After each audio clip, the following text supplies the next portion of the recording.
Wagwan. I'm trying to keep this as short as possible.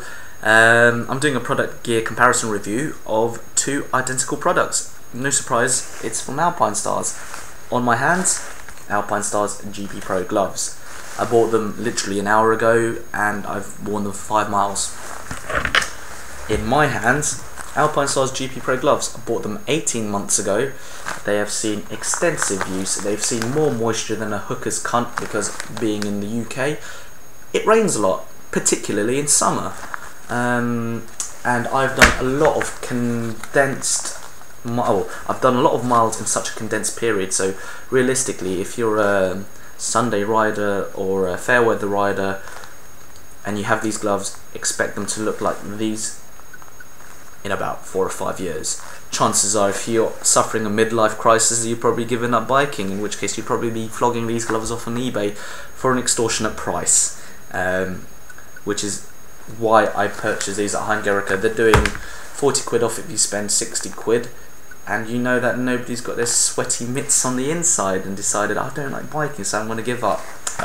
Joking aside, I'm here to basically give you impartial feedback, because I would like to say that I am representative of all you bikers out there. I don't ride on the track purely because I just don't have the money. So somebody please fund me, hit the like button and send 10 quid over to my PayPal. If I get 16 people, I definitely know I could do that track day at Donington in a few weeks. Please. Let's go over the nuances of the glove. I've reviewed this glove before, but I'm sort of doing a comparison. What 15,000 miles would do to a glove, particularly if it's wet. It puts holes in them. Water and drying, it's like freeze thaw, erosion and weathering. It weathers the gloves. What did it do to these? It basically, the secondary layer, the comfort layer, which basically goes over the primary leather layer on top of the controls, so like the grips and stuff like that, they get worn through, because depending on what grips you have, I run my bikes with Renthal hard compounds with a diamond checker plating. They abrade, like you don't need much to hold the glove, so it's very bad when it rains because it just shreds it. But on reflection, that doesn't look bad considering the amount of miles that I use, that I've clocked on these gloves. March to mid-November is when I wear these continuously. The benefit of having 2 sets of gloves is that I could wear one whilst the other's drying should I get caught out in the rain, because I don't compromise on anything. The reason why I opted for these gloves and not Alpinestars 365 is because of protection. These are tried and tested. I had a low side 2 weeks ago on these gloves and undamaged, like the stitching didn't even come off. I came off at 30 miles an hour, went down on the road.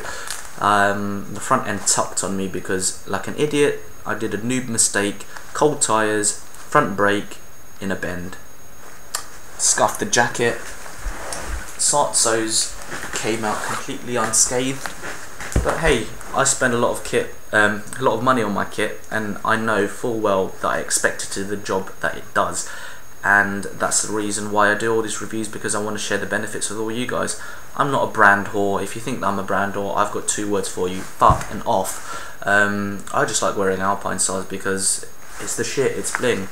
But I don't like wearing Alpinestars now because they've sponsored that bastard Jorge Lorenzo. So every bit of money that you spend, the extra £10, the difference between this and this over last year, is going to Jorge's back pocket, and it would just overinflate his ego. But yeah, like I said, go to Heingericke, you'll get your 40 quid discount if you spend over 130 quid, and I definitely would pay 120 quid for these gloves because that's what I paid last year, and I just love them. The benefits of the fit, comfort, protection, finger bridge, yeah, you could do that on the rocker, but you can't do that. So when I did slide on the ground, my hand just slid nicely, degree of motion was limited in the directions it wasn't supposed to. You got the coverage for whatever bone that is. Your rotary cuff, I don't know, I'm not a physiotherapist, but I came off completely unscathed.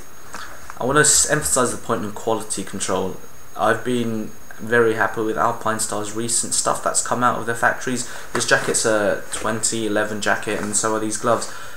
Both of them fitted so nicely off the peg. They didn't require much breaking in. There wasn't one bit of frayed thread or manufacturing defect. You wouldn't expect to if you're paying 150 retail and 500 retail, but you would expect them to get their stuff right. And I think compared to these gloves, which didn't fit as well initially, it sort of felt a bit tight around there. These ones fit like a glove from the get-go, and that's the reason why I bought these instead of the 365. Size medium, the digits are all the right length and they all fit. Size medium on the 365, the thumb was at the right length, but the fingers were feeling overstretched, and when you went on the bike, tried to get into that position, didn't like it. Bearing in mind that I fucked up my wrist from playing too much Xbox last night. Got the new Need for Speed Shit 2 game and Colin McRae Dirt 3, and wouldn't put the controller down. My sort of upper wrist is swollen, but this supports it nicely, and no issues with me riding with a swollen wrist when I'm biking. I mean, it's a bit of a pain in the arse trying to get it off, as I'm showing you now, but the level of braking is very minimal. I've only put on these gloves once or twice, and it's already demonstrated its comfort. Give it a few months and they'll break in nicely. I can tell just by putting these on now that the lining feels thinner, but that's because of the levels of sweat these gloves have taken, and the level of moisture that's coming from the outside and the inside, so you're bound to abrade or erode away at the kangaroo palm internals and the Kevlar. But I would say I've got another 2 years use out of this. I'll let you know if I keep carrying on using this glove whether or not it would survive that time period. But these are after 15,000 miles and I'm happy with them. So my sort of shout out to you guys is do get these gloves. Not because I'm an Alpinestars tart or a brand, or which I'm not. I'm just doing them because I'm telling you that these gloves are the best gloves that I've ever worn. Check out all the reviews out there, they'll probably say the same thing. Comfort, feedback, fit, function, it's all there. On that note, keep it rubber side down, sunny side up, enjoy your summer guys, and get yourself a set of these before June the 19th. See ya.